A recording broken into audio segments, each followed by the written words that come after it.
Ta prasme, kodėl atsakomybę už skiepus turi prisiimti tėvai, kurie mažiausiai yra informuoti apie skiepų sudėtį, jų galimas pasekmes. Tai norėtųsi paprašyti valdžios skirti lėšų, studiją atlikti ir pagaliau atsakyti tokius klausimus, tai kas vis tik labiau serga vakcinuoti ar nevakcinuoti. Kas turi mažiau alergijų, astmų, įvairių neurologinių sutrikimų, raidos sutrikimų, kas apskritai mažiau lankosi gydymo įstaigose. Šeimos gydytojas, jisai skiria skiepijimus ir jo pareiga yra įvertinti, ar skiepijamasis neturi kontraindikacijų. Nes... Apie ministeriją ir mus kaip medikus. Aš manau, kad Lietuvos medikų sąjūdis turėtų pasileisti, nes po to, ką jie pasakė penktadienį apie šitą konferenciją a priori, kad jinai yra bloga, ir neatėjo paaiškinti jums durneliam, kuriais vis vietoj klystate, ar ne, manau, kad tai yra tokia dėmė ant mūsų balto gražaus chalato, kad reiktų pasileisti ir iš naujo sukurti organizaciją. Čia mano sudėlė.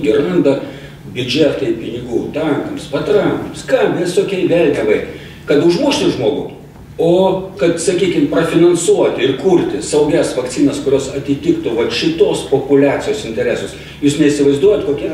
Šiuo metu skiepijimai Lietuvoje jie nėra privalomi, tai sprendimą priima tėvai arba globėjai, kurie sprendžia, ar jų vaikas turėtų būti skiepijamas. Ir nėra jokio mechanizmo, kad gydytojas kažkur tai pranešinėtų. Ačiū.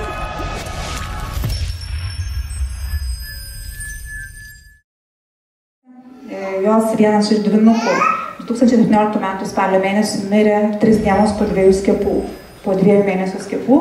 Tai medikų tai buvo pripažinta kaip sepsis. Ir tai yra nedeklaruota, kaip galimas skiepo šalutinis poveikis, buvo netirtas atvejis, tai čia yra vienas iš skaudžiausių atvejų.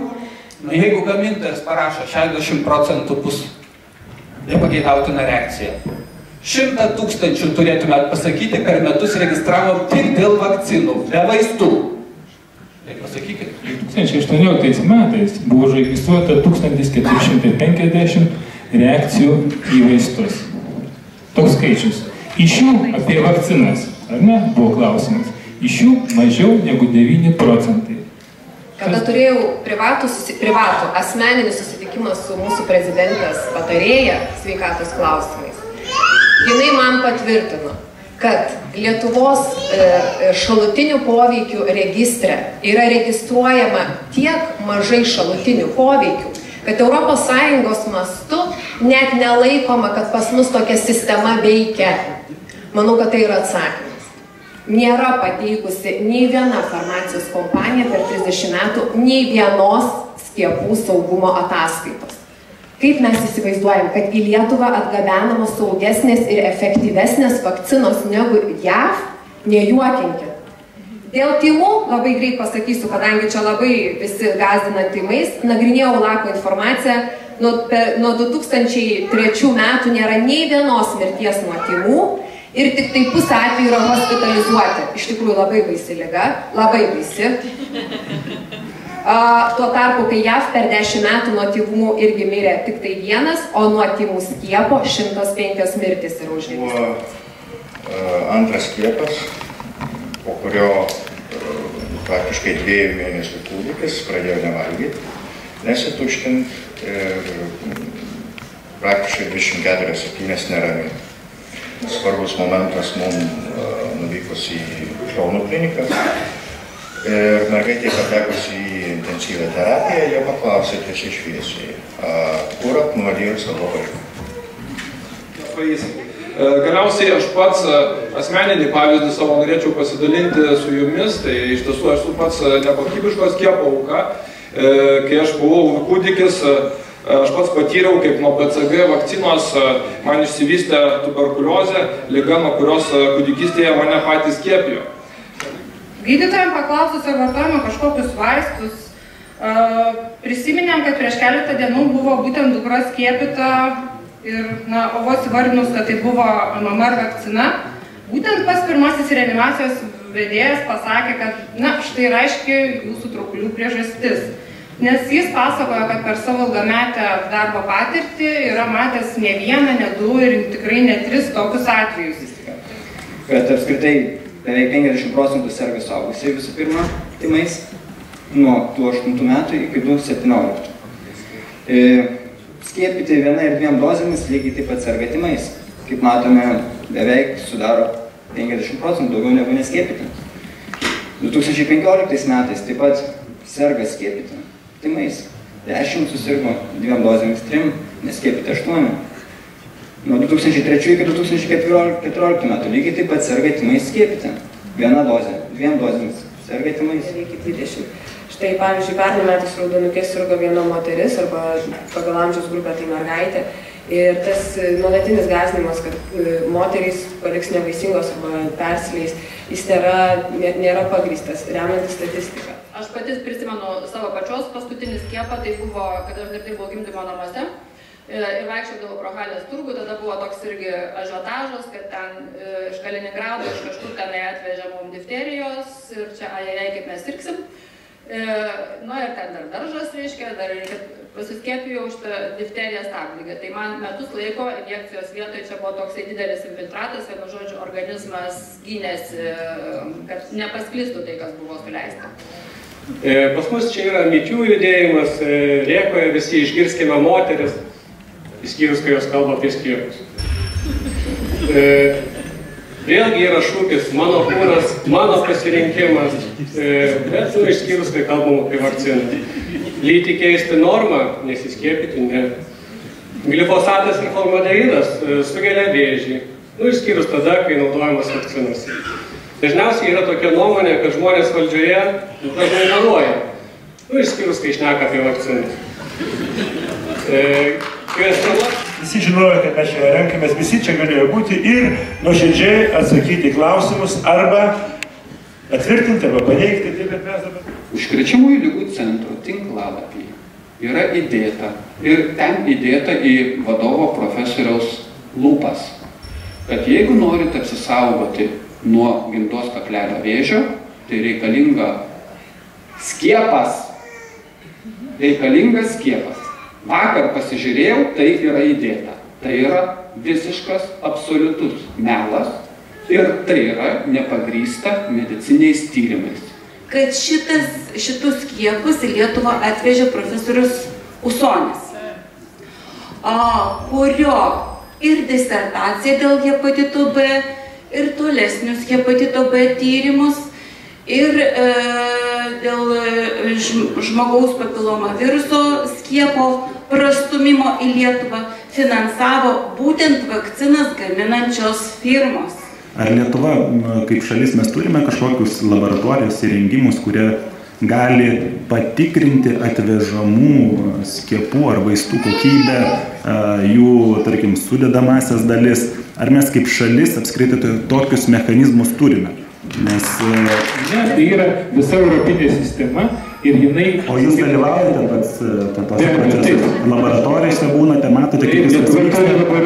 Lietuva dalyvauja, atlieka... Ne Lietuva, jūs asmeniškai ar kažkokie jūsų asmenys, ar jūs dalyvaujate patys fiziškai, nes tas dalyvavimas per popierių, suprantame, kas yra, bet ar mes kaip šalis apskritai galim pačiupinėti materiją, kaip tie duomenys? Čia bet kas gali surašyti. Jeigu informacija uždirba milijardus, tai kas man yra nusamdyti žurnalistą? Tai labai geras skepticizmas iš tikrųjų. Tai jeigu kažkam būtų įdomu, kviečiu apsilankyti, susipažinti. Tai būna iš vienos pusės, sako, žinot, tėveliai, jūs neturit medicinės kompetencijos. O iš kitos pusės, jeigu nori pasiskųsti dėl vakcinos pašalinio veikimo, jūs neturite. Kompetencija jūsų nepakankama, ne? Įrodymų jūs neturit, jūs ne medikai. Ir taip negerai. Nėra kompetencijos. Jūs sako, bet jūs turėtumėte.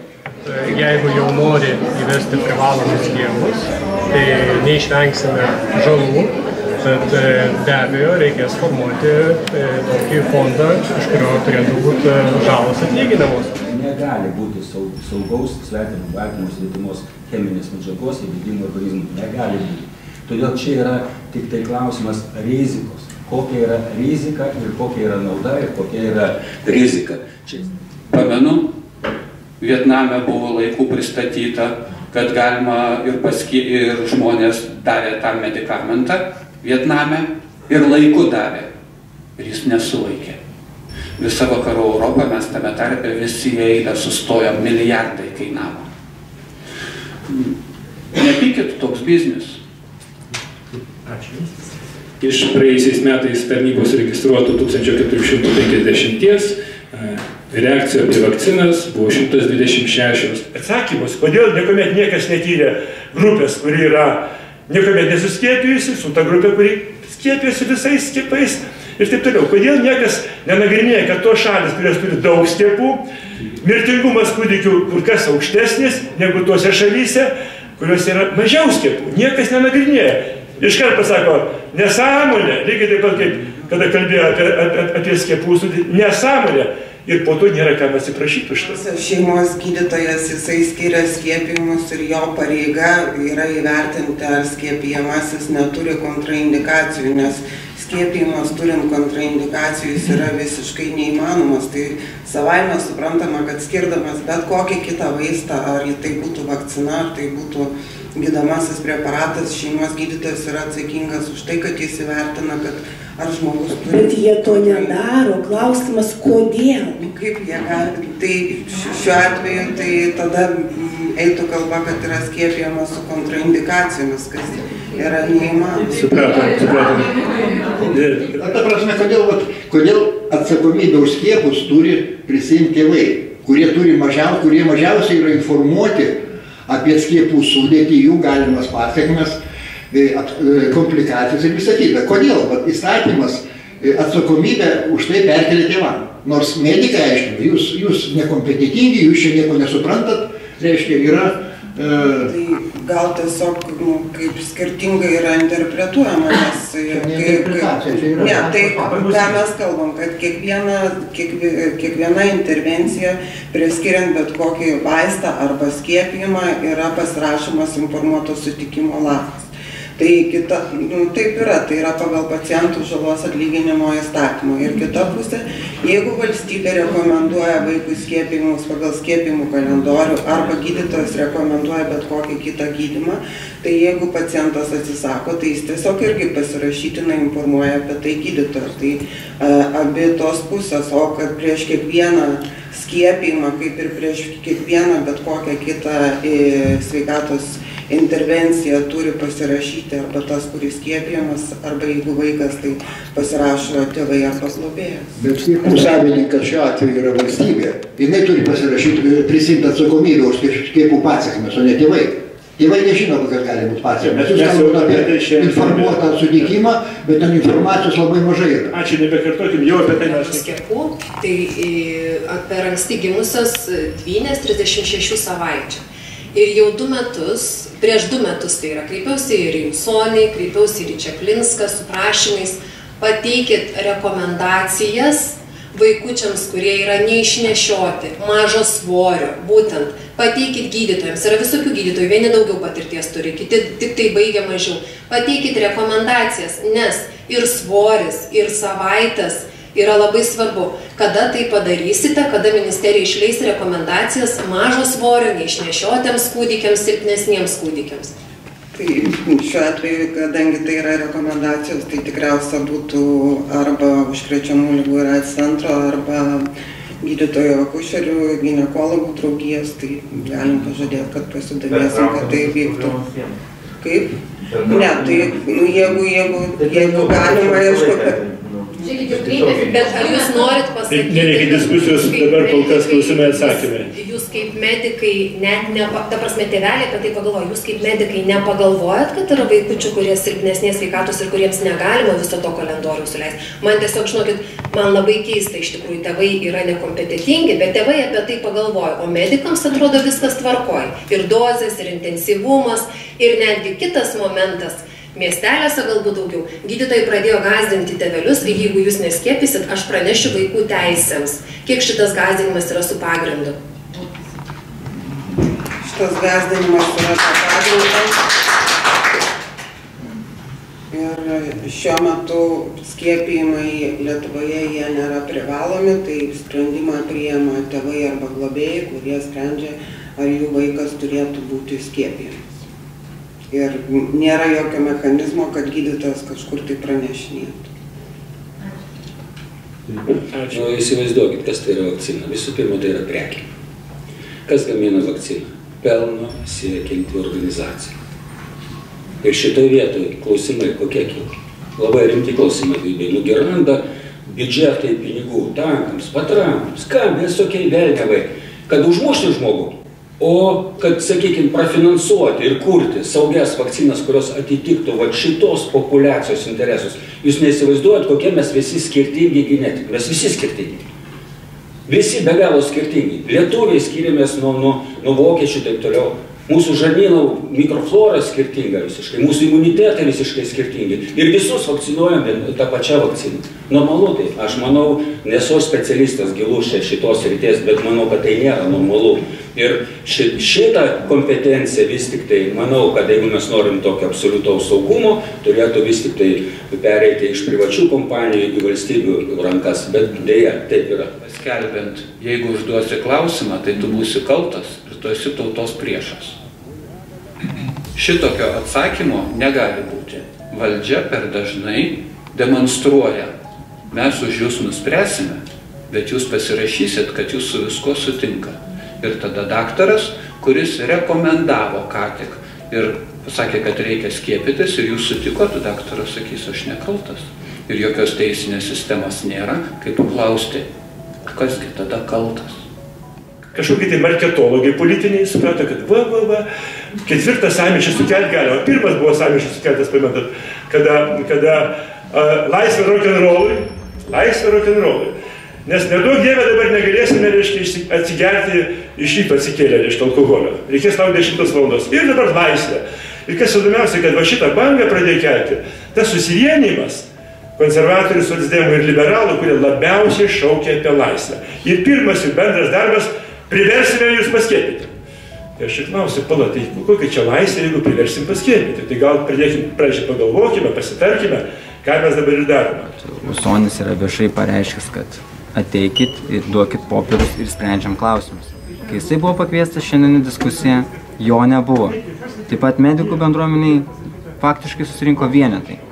Tai klausykit, kai viešai yra teigiama, kad ateikit ir pateikit faktus ir organizuojama konferencija Seime ir tai nėra daroma, tai kyla klausimai.